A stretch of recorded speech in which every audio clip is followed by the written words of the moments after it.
We are inside the National Gallery of Modern Arts with Union Minister Meenakshi Lekhi, who has agreed to show us the insides of what the rich cultural heritage and history of India that the VVIPs will be witnessing after perhaps 24 hours. Ma'am, thank you so much for showing this to NDTV. Please explain to us what makes this so special. So this is a treasure trove of a sort which nobody has witnessed. This is a chariot which is 2000 BC, 1800 to 2000 BC year old, and these are actually two chariots excavated from Sinoli. The excavation process itself was so important, and now showcasing that for public consumption is also something which is going to be a treat in itself. And you would see antenna, you will see the shield which is there. Come, I'll show you the shield. See the shield. This is the shield. What is the shield? Shield, when you fight. Yes, so what makes this really special? 2,000 year old, 5,000 year old. It's 2000 plus BC.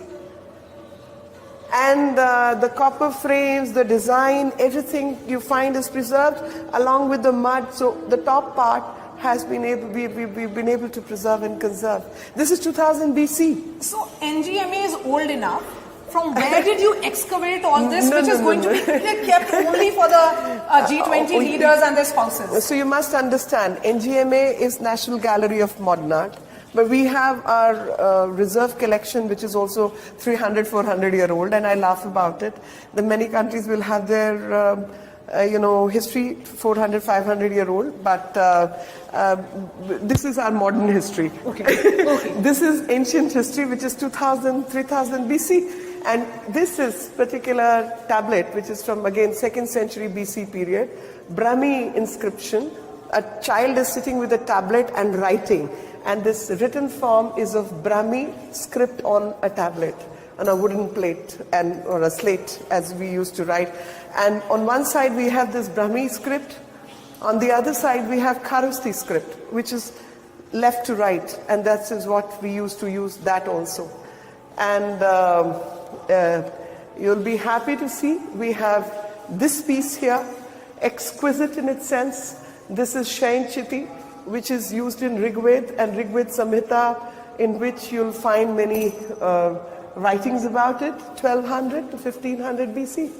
And this is... So this is the tradition, history, heritage of India which is on display. My question is, where was it till now? Oh, these have been procured from across the country. Some are lying in Indian Museum, some are lying in Mathura, some are lying in National Museum, so on and so forth. So these are things which were not curated in this sense. Can you see this book?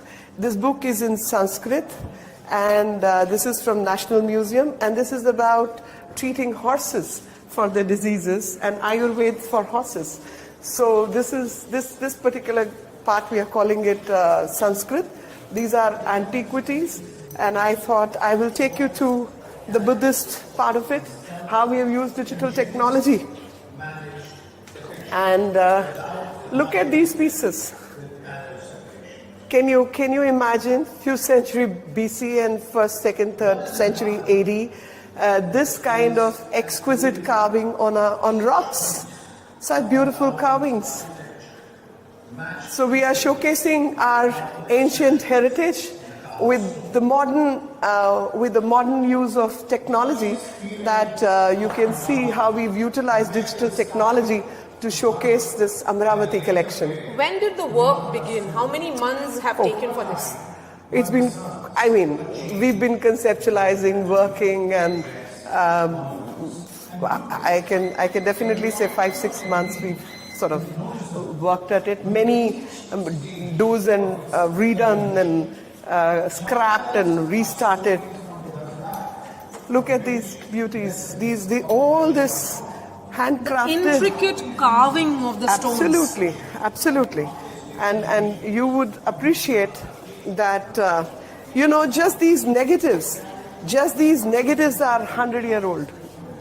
These are glass negatives. Glass negatives 100-year-old. Procured when? We don't know. Yeah. So these were lying in our stack. We have a few thousand of them. Whatever technology was available at that point in time. And these glass negatives also are antiquities in themselves. These were research objects. And let me show you to this virtual experience. Please go ahead. Ajanta and Ellora. Oh, this is Ajanta and Ellora caves that we are entering? Yeah.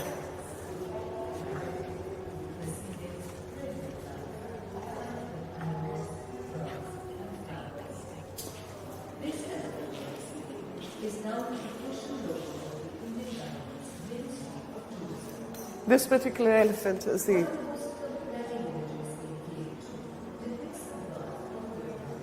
So there is a mix of technology and our heritage. Everything carefully peace. Preserved. Yes. And done with a lot of effort. Absolutely. Maitri Buddha. The mustache and the headgear. Gandhara style, what you call Afghanistan today, is what India was. So are we now in the last leg of this exhibition? No. Or This is one floor and then there's second floor. Okay, so several layers. Several layers, because how do you know a country like ours which has 6,000, 7,000-year-old civilization? I mean, no one span is enough. And I sometimes say this. I say, look, I'm an Indian and I'm a proud Indian. I have lived all my life here. Hopefully will die here. But one lifetime is not enough to know my country. There are layers and layers in Akhnur. I mean, look at these. This is from Jammu and Kashmir. And calm. Yeah. This is what Kashmir was and is turning out to be today. How exquisite. I mean, I am completely speechless, to say the least. I mean, when we are looking at these pieces and the kind of the entire exercise of putting it together. And the energy and effort which would have gone into curating this. I want to show you this. Because we are talking about women and we are talking about fashion. Look at this. This is from Takshila, a few century BC piece. Can you see the craftsmanship? Yes. Pure gold. Necklace. Look at this earpiece. I think it requires a lot of explanation also that has to be given to the visiting dignitaries. Absolutely. No, but it's, I think women will understand, men will pendants understand. And no, everybody. Yes. I mean, this class of people understand. Look at this. Bracelet. Yeah. It's from 1st century CE. Yeah. And the gold is still shining. Absolutely. That's why it's called gold. Look at the ring. The ring, the gold ring. It's called, intricately designed, the front of the ring has an elegant arc with 3 hollow sockets Means that must have been stones actually. Must have been your embellishments. Yeah. Should we end the conversation here, ma'am, with your yes, final thank thought? you very much. With your final thought. So my final thought is, I think I've already said that. One lifetime is not enough to know my country, but how I wish repeatedly I get born here, but to showcase my country to the people visiting us and to showcase all that is best in this country. And yet, we have a problem of plenty. There is so much to showcase. We've just put in a small fraction in front of the people. Meenakshi Lekhi, pleasure speaking to you, and thank you you for showcasing this for NDTV.